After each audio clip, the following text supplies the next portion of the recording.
Okay, so this is for Jake and Nate. We're going to do the mud test with the Glock 19 Gen 4. We're going to go ahead and we're going to send the slide forward and we're going to put 10 round mag in it. We're going to throw it in the creek, step on it, take it out, rack it, and see if it still shoots.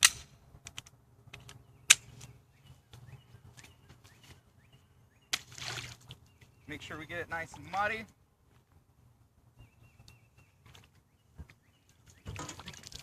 And pause, Dad. Don't you? All right. Let me get my. We got some mud, some water everywhere.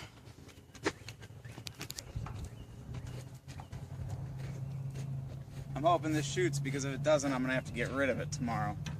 So we're gonna rack it.